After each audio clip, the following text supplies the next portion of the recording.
बोलती पुस्तके. ज्यांना वाचनाचा नाद त्यांना बोलती पुस्तके घाली साद.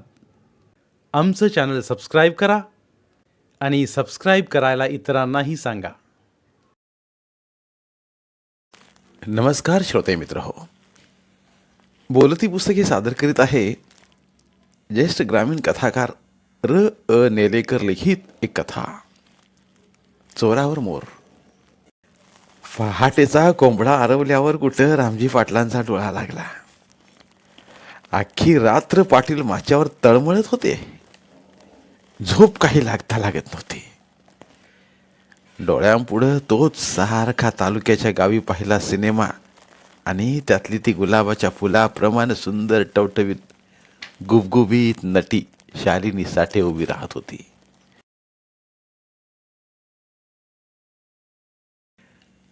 तिचा तो आटकर बांधा, तिच्या केसांचा भरदार आंबाडा, गुबगुबीत गालावरची खळी, नको म्हटलं तरी ती आणि तिची ती गोड आठवण यानं पाटलांची झोप कुरतडून गेली होती. माच्यावर ते सतत या कुशीवरून त्या कुशीवर वळत होते. अंगाखालची गादी देखील त्यांना टोचत होती. त्यांच्या हालचालीनं माचा करकरत होता. रात्री 2दा माझघराचं दार किरकिरलं. कंदील हातात घेऊन पाटलीनबाईनं विचारलं, काही हवं का? झोप येत नसली तरी डोकं दाबून देऊ का? कुठं ती मंजूळ आवाजाची नाजूक नार आणि कुठं ही आपली मांजरपाट जाड्या भरड्या कापडासारखी बायको. त्यावेळी त्यांना आपल्या पत्नीचा विलक्षण संताप आला. ते दोन्ही वेळा खेकसलेच तिच्यावर. त्या बिचारीला पाटलांना कसला तरी घोर लागलाय ते कळत नव्हतं. ती मुकाट्यानं दार बंद करून आत जाऊन निघाली. सकाळची उन्ह उटीवर आली तरी पाटलांना काही जाग आली नव्हती. नित्य नियमानं पहाटे उठून विहिरीवर दम छाटेपर्यंत पोहायला जाऊन तिथंच दुधाची चरबी तोंडाला लावणारे पाटील अजून गादीवर गाढ झोपले होते. असं कधीच झालं नव्हतं. पाटलीनबाईंनी पाटलांना हादिवलं तसं ते जागे झाले. समोर बायकोला पाहून मस्तकाची शिरस तडकली. काय ग, काय झालंय बोंबलायला? अव डोईवर ऊन यायचा वकूत झाला. आंघोळ कधी करणार? जा मुकाड्यानं काम बघ जा. पाटील डाफरले. तशी ती बिचारी हिरमुसली होऊन आपल्या उद्योगाकडे वळली. पाटील पुन्हा झोपेची आराधना करू लागले. पण निद्रादेवी प्रसन्न होईना. मगाशी सुरेख पडलेलं स्वप्न. आहा, काय ती शालिनी खरोखर समक्ष पाटलांच्या जवळ आली होती. पाटील अधीरतेनं तिच्या नशिल्या मादक रशिल्या ओठांचा स्वाद घेणार एवढ्यात पाटलीनबाईंनी त्यांना झोपेतून जागं केलं होतं. मग राग येईल नाहीतर काय होईल. 5-10 मिनिटांसाठी पाटलीनबाईंनी स्वप्नाचा पार विचका करून टाकला होता. पाटील उठले, पण आज त्यांचं चित्त कशातच लागे ना. मिसरी घेऊन ते उन्हाला पाठ लावून दात घासत बसले. राम राम पाटील. काशीनाथ वाड्यात पाऊल टाकीत म्हणाला. काशीनाथ म्हणजे एकटा जीव सदाशिव. त्याला कसलाच आगापिचा नाही. आई त्याला जन्म देऊन गेली. बापानंच लहानाचं मोठं केलं. शेजारच्या गावची थोराड मुलगी सून म्हणून आणून डोळे मिटले. पण सून काशाकडे फार दिवस टिकलीच नाही. एका फिरस्त्या नंदीवाल्याबरोबर निघून गेली ती. तेव्हापासून काशा आपलं पाटलाकडेच पडून राहू लागला. छोटी मोठी कामं करून उदरनिर्वाह करू लागला. पाटलांनी त्याच्याकडे पाहिलं न पाहिल्यासारखं केलं. संत गतीने मिशिरीचं वंगण लावण्यात किंचितही फरक पडला नाही. काशा जवळ आला. पाटलांचा चेहरा पाहत त्यानं माच्यावर बोट टेकलं. पाटील काहीच बोलेनात असं पाहून कुडमुड्या ज्योतिषानं भविष्य सांगावं तसा तो म्हणाला, पाटील रातभर तुम्हाला झोप लागली नाही जणू. काल सिनेमात बघितलेली नटी त्रास देत होती काय? काशानं हा प्रश्न सहजगत्या विचारला असला तरी पाटील हबकल्यासारखे झाले. ते काशाकडे मोहरा करीत म्हणाले, तुला काय माहिती? कशाची माहिती? मला सपान पडलं तिची. हा अशी भले म्हणजे शालिनीसाठी सपनात बी आली होती म्हणा की राव. ही आईला मज्जा आहे बाकी तुमची पाटील. एका दिवसात एवढा छान सांगला सा. आमचं कुठलं एवढं फार नशीब हाय. पाटलांनी काशाला चुप्प राहण्याचा इशारा केला. पाटलीनबाई गोट्यातल्या दुधाच्या चरव्या घेऊन वाड्यात गेली. जाताना दोघांकडे पाहत गेली. काशा नव्या नवरा निहाळावं तसं पाटलीनबाईंना निहाळत राहिला. पाटलीनबाई आत गेल्यावर काशाला खून करून पाटलांनी जवळ बोलवलं. तो उठून पाटलांच्या शेजारी ओट्यावर बसला. काशा आईला काय बी कर पण एवढं काम करच र. पाटील तुम्ही हुकूम करा की नुसता सांगाल ते हजर करतो. गुल बकावलीचं फुल आणू का आसमानाचं तार तोडून आणू. आसमानाचं तार नको का हो. ते बाळगाला परवाना नाही आपल्याकडे. बरं गुल बकावलीचं फुल त्या फुलाचं आता पावे तो कोळस झाला असतील. मग एवढा कशाचा घोर लावून घेतला इसा सांगा तरी. यो काशा तुमच्या विच्छापूर्तीसाठी पराणपणाला लाविल. ऐकून घे. रातभर खरंच झोप लागेना. ढेकणं झालीत काही डायजोन मारा की. ढेकणं नाही रे काशा. लय आठवण येते तिची. एक रात्रीसाठी मिळेल का. जीव नुसता वारा हुरा झालाय तिच्यासाठी. वाटली बाई तिच्या सारनं एवढा आड पडता कशाला. ताकाला जाऊन भांड कशाला लपवायचं म्हणतो मी. हे एक का चार आणतो की. बाटलींवर मग पाटलांनी जे सांगितलं ते ऐकताच काशा 2 फूट उडालाच. खाली आदळल्यावर बूड चापसून ठीक असल्याची प्रथम खात्री करून घेऊन आपण ऐकलं ते चुकून भलतंच ऐकलं असावं असं वाटून पुन्हा पुन्हा एकदा पाटील काय म्हणताहेत ते ऐकण्यासाठी दोन्ही कान वळवले. काय म्हणाला पाटील पुन्हा एक डाव सांगा. आईला काशा तुझ्या कानात काय मधमाशानी म्हणाचं पोळ बांधलंय काय रे. एवढं मोठ्यानं सांगून बी तुला ऐकू येत नाही म्हणजे कमालच झाली म्हणायची. मग त्यांनी मघाच पुन्हा सांगितलं त्याला. तसा काशा कान कापून घेतल्यासारखा टकामका पाटलांच्या तोंडाकडे पाहतच राहिला. काशा काशा जागा हो. बिनसुदी होऊन पडू नकास. बिनसुद्या पडाय होईल असंच बोलताय हो का तुम्ही. साप चावल्यावानी एवढा घाबरा घुबरा कशाला झाला येस. नटी असली तरी इतर बायका मानीच नव का. हा जरा रंगरूप जास्ती म्हणून नटी झाली. तिला काय एवढं घ्यायचं. सोनं लागलंय काय तिला. तिचा जो काय रेट असेल तो देऊ की. पाटील आईला काय सकाळ सकाळी तुम्ही चढवली तर नाही नव. काशा तोंड सांभाळून बोल नाही तर तुला चढवीन बघ. चुकी झाली पाटील. दोन्ही कानाच्या पाळ्या चिमटीत पकडीत काशीनाथ म्हणाला. अहो पर जमायचं कसं. ती नट्टी असल्यांची कामं लई नाजूक बघा. पाडलं तरी डॉक्टराला फोन करणारी माणसं. नटी असली तरी बाईच नव्हती. बायकांची जात किती बी नाजूक असली तरी महत्वाच्या कामाला खंबीर असती. तू आपलं अवसान नको दाऊस. ती मनात भरली या तेव्हा एकदा तरी चान्स घ्यायचा. त्या बायानं पैसा मागितला तरी पैशाशिवाय कुठली कामं होत्यात वैर. एसटी स्टँडवर ढुंगान धुवायला देखील पाणी विकत घ्यावं लागतंय माहिती नाही. पैशा खेरीज कुठलंच काम होत नाही बघ. वाटेल तेवढा पैसा होतो की पण एक डाव आणायचीच. हेच घरात आणि पाटील बाई. काशाला वाटलं पाटलांना नटी मिळाली आपणाला किमान म्हणूनच त्यानं मूर्खासारखा प्रश्न केला. पण पाटलांच्या लक्षात त्याच्या प्रश्नाची खोच आली नाही.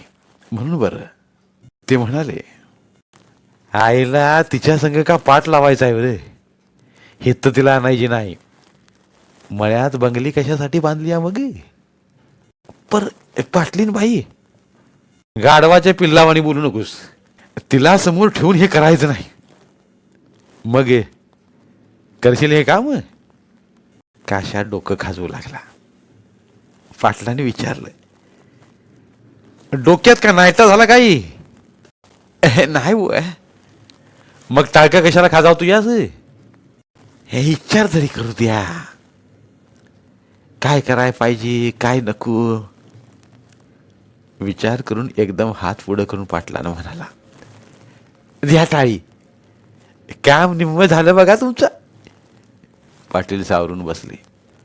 त्यांनी काशाला टाळी दिली. लाल ठिपकल्या स्वरात ते म्हणाले, सांग सांग कसं करायचं ते?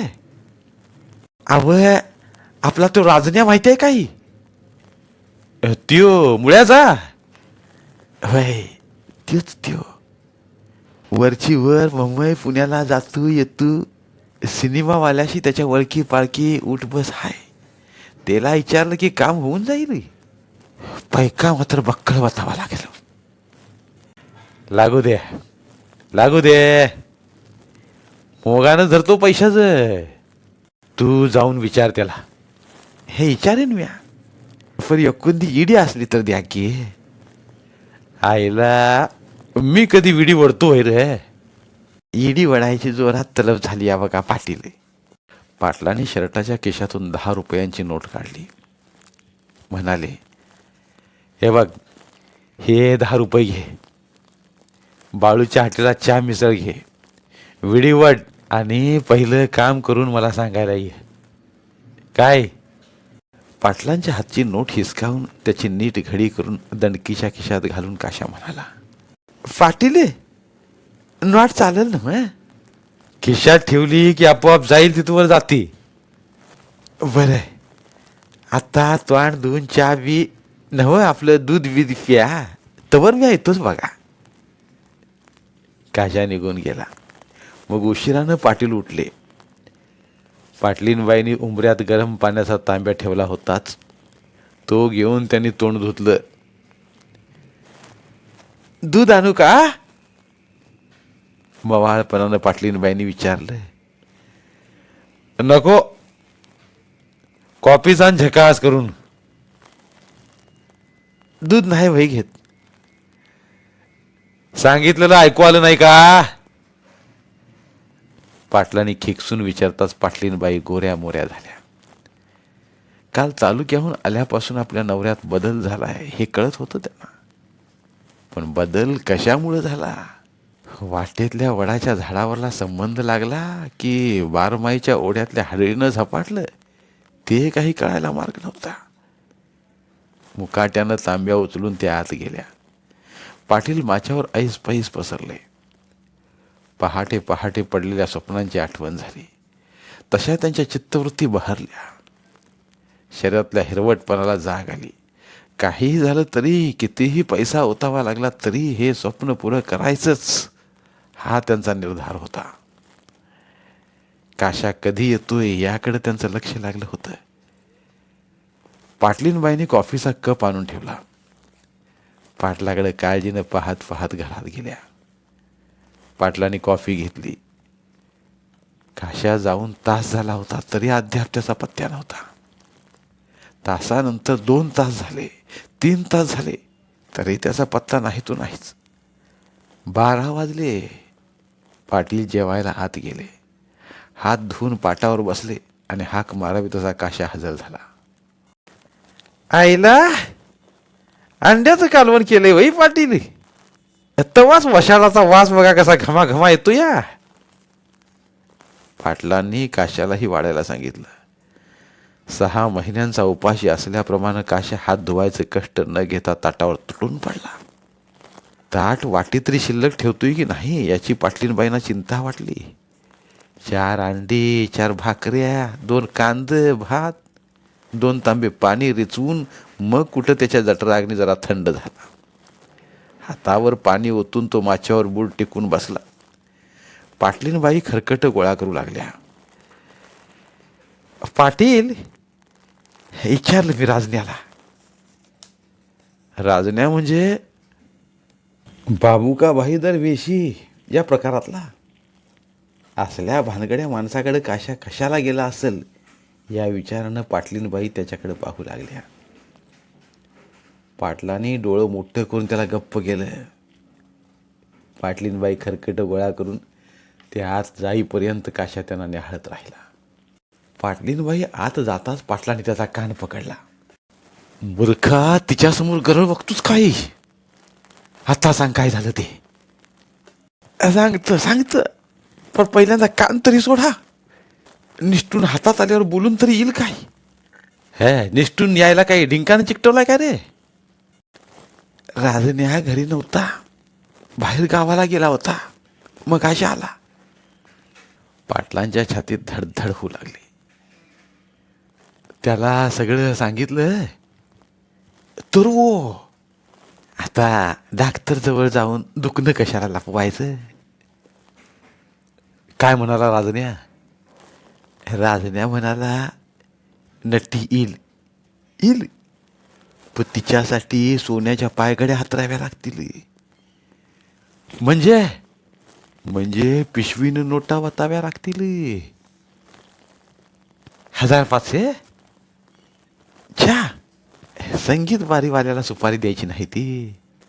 असल्या नट्यांचा मिनिटावर रेट असतो या. राजन्या म्हणत होता जेवढी नट्टी फार्मात म्हणजे जास्ती शिलीमात येईल तिचा रेट सर्वात जास्त असतोय. आजकाल तर शालिनी नंबर 1ला आहे. महागच पडणार ती. 5-6 हजार तरी जात्याल. पाटलांना तो आकडा ऐकून ठसकाच लागला. 5-6 हजार?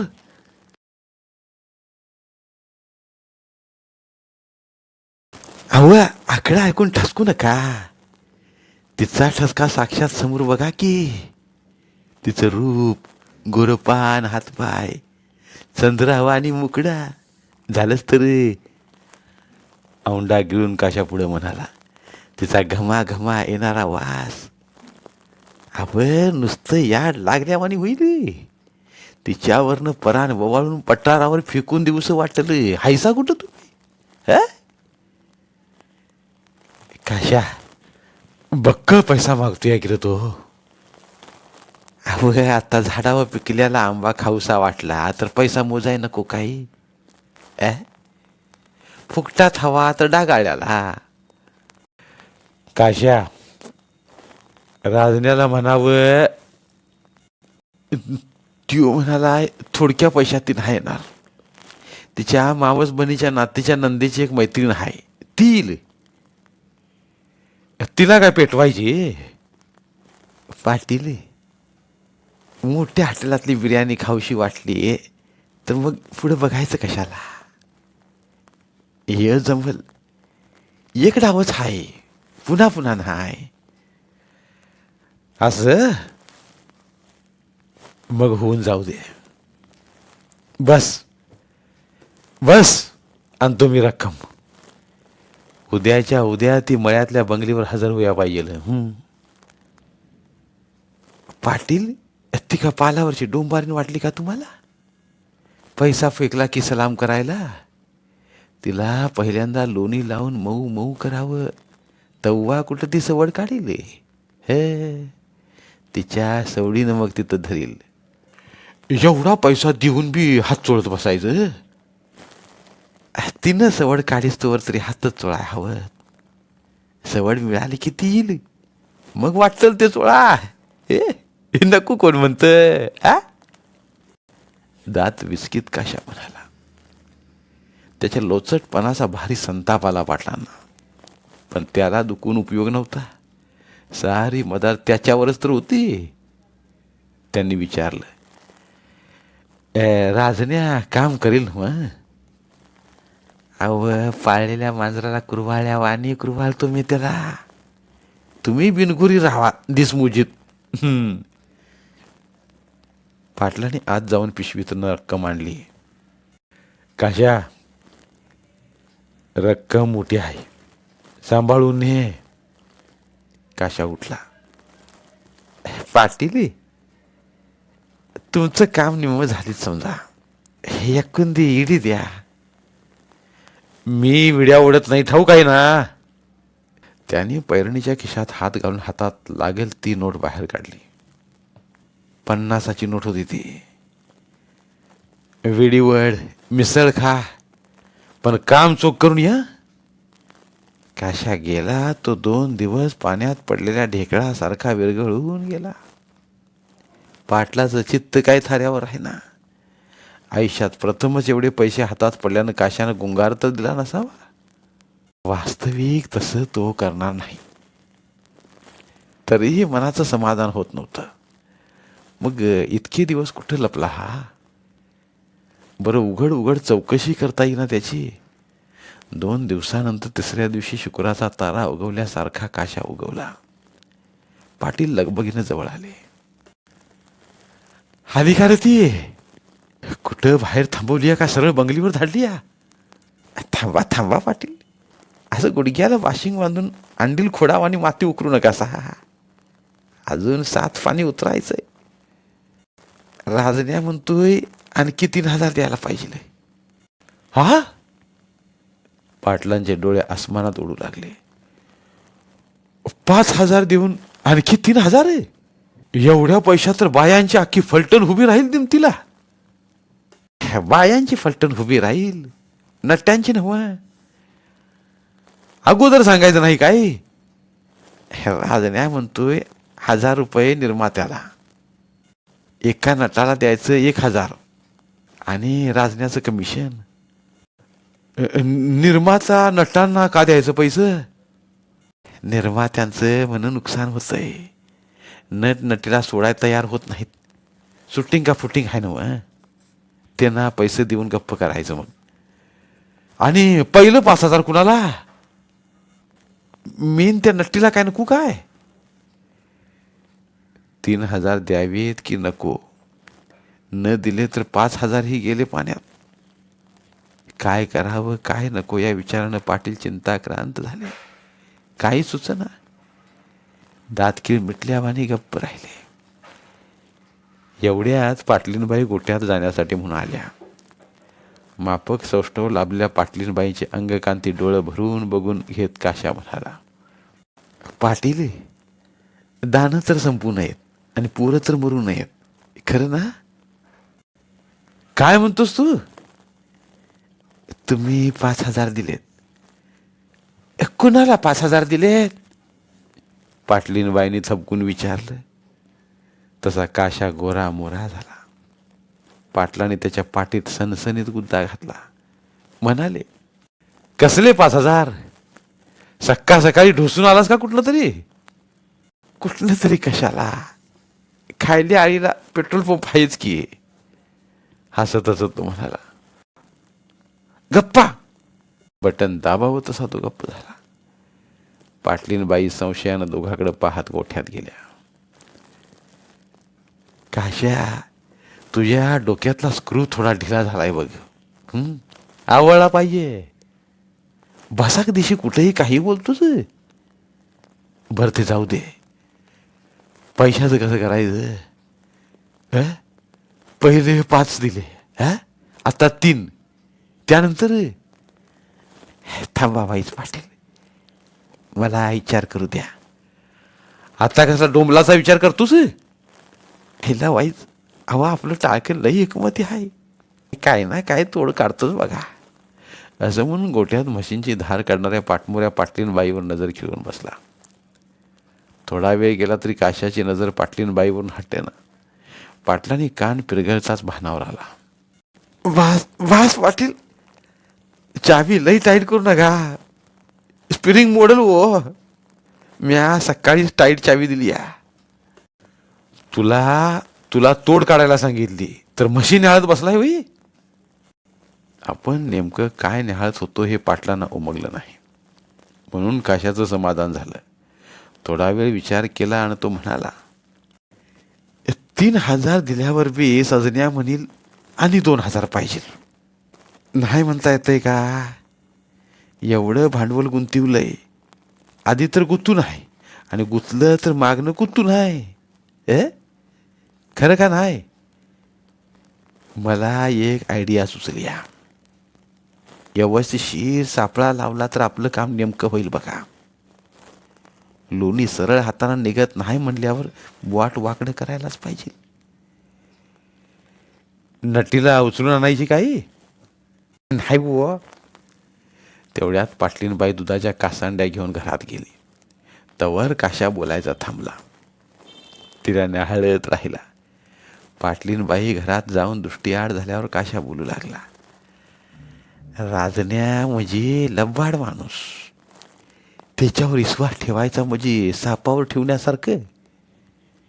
नट निर्माता आलतू फालतू नावाखाली तोच पैसा ढापत असेल.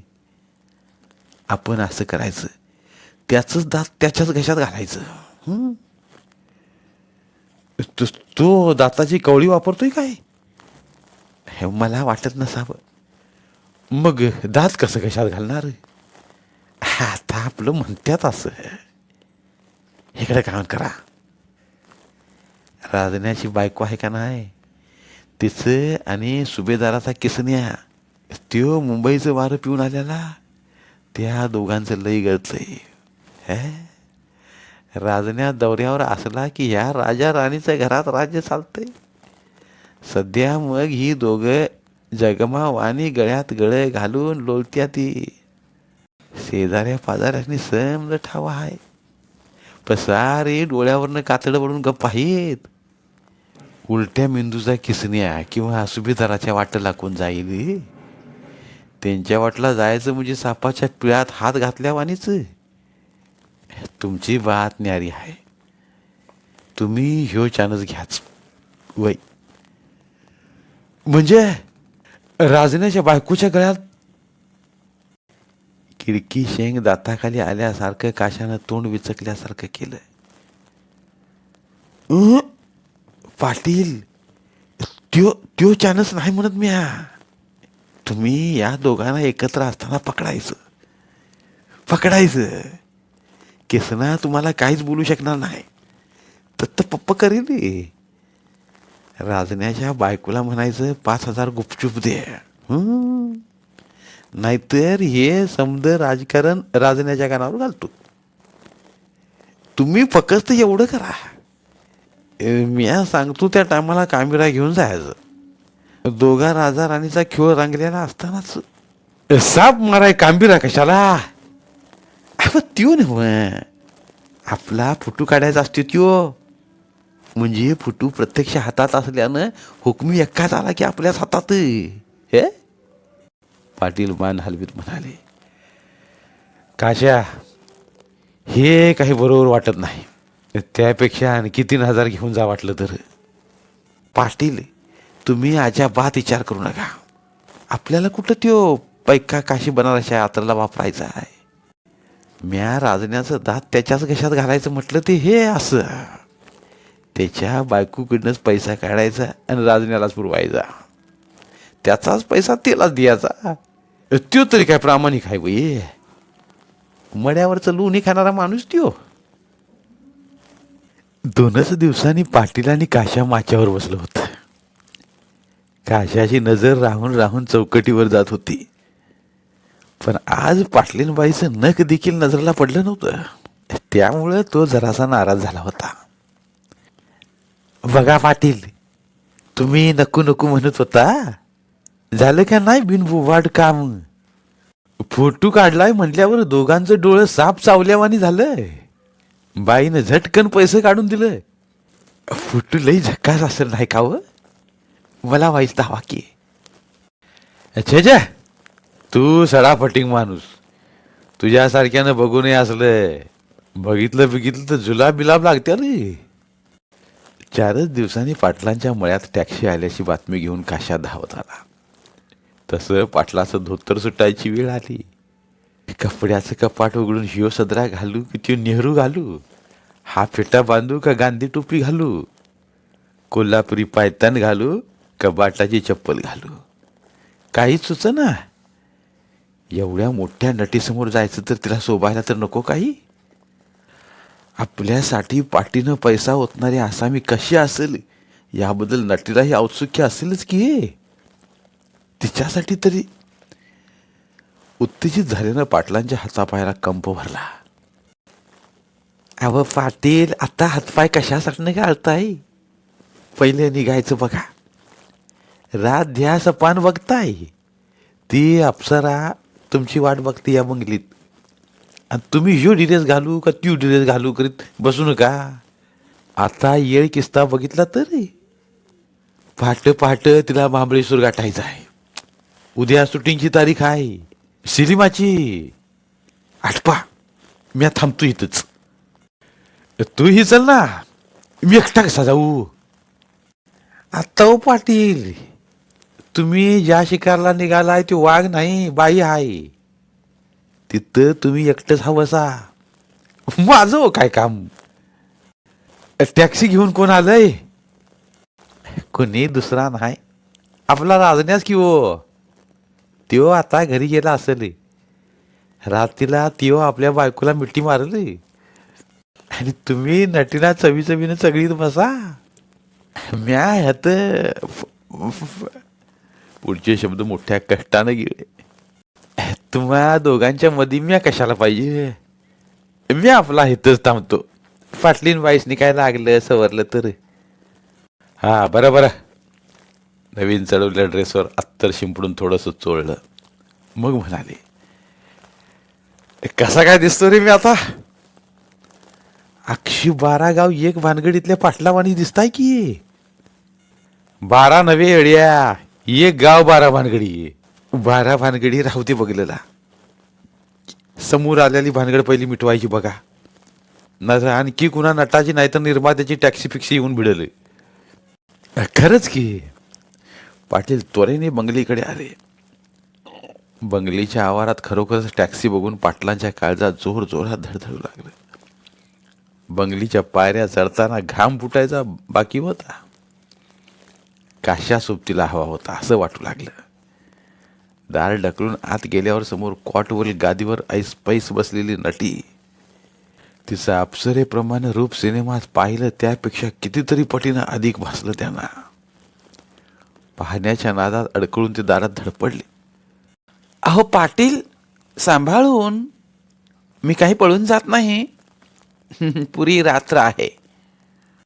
अप्सरेलाही लाजविल असं सौंदर्य. कोकिळ्यासारखा मधुर स्वर. काळी सुप्पावडं झालं पाटलाचं. तिच्या बोलण्यानं गुदगुल्यात झाल्या त्यांना. नवीन वाहनाला पाहून जनावरांना बुजावं तसं ते प्रथमदर्शनी बुजले. नंतर हळूहळू नजर सरावली. सराईत डॉक्टरनं अंदाज घेत व्यवस्थित तपासणी करावी. तितक्या सहजतेने ते आपली अभिलाषा तृप्त करण्याच्या मार्गी लागले. भुर्रकन कापूर जळून जावा तशी रात्र भुर्रकन उडून गेली. सकाळ व्हायच्या खूप आधीच काशा व राजण्या बंगलीवर हजर झाले. बाहेर टॅक्सीचा हॉर्न वाजल्यावर पाटील भानावर आले. आपलं मनगटी घड्याळ पाहिलं. त्यात 5 वाजायला आले होते.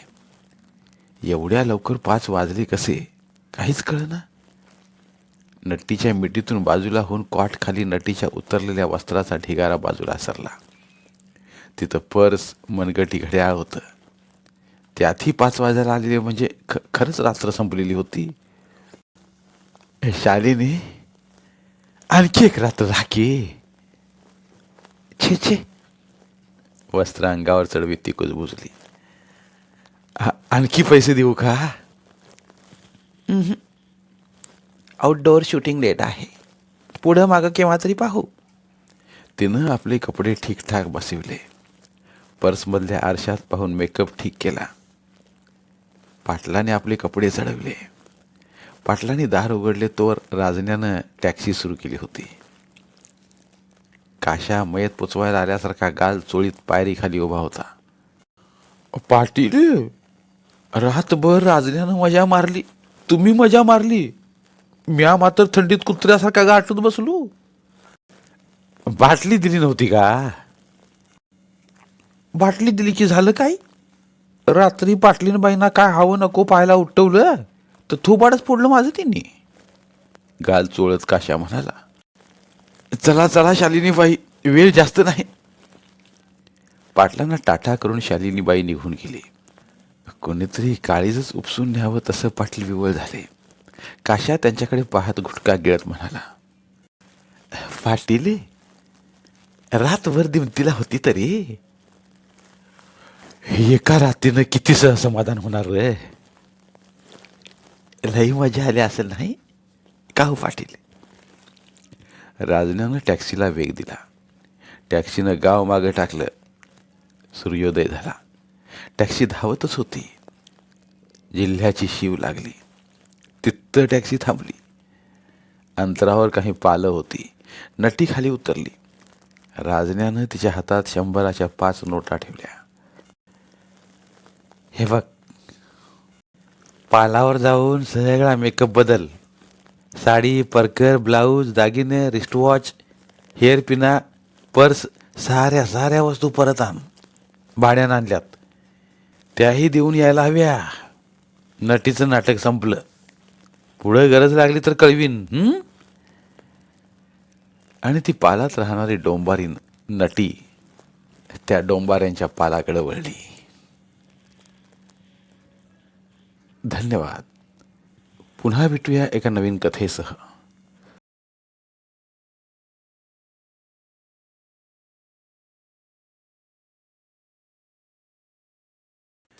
धन्यवाद. प्रिय श्रोते मित्र हो, आपल्यासाठी एक आवाहन. आमच्या चॅनलच्या प्लेलिस्ट विभागात तुमच्यासाठी शेकडो कादंबऱ्यांचे ऑडिओ बुक्स उपलब्ध आहेत. तिथे प्रत्येक कादंबरीचे सर्व भाग एकत्रित मिळतील. त्यामुळे सध्या सुरू असलेल्या क्रमशः कादंबरीच्या पुढील भागासाठी वाट पाहण्याची गरज नाही. तुमच्या वेळेनुसार तुम्ही संपूर्ण कादंबरी सलगपणे ऐकू शकतात आणि साहित्याचा आस्वाद घेऊ शकता. कृपया आमच्या चॅनलच्या होमपेजवर जाऊन प्लेलिस्ट चेक करा आणि तुमची आवडती कादंबरी निवडा. धन्यवाद.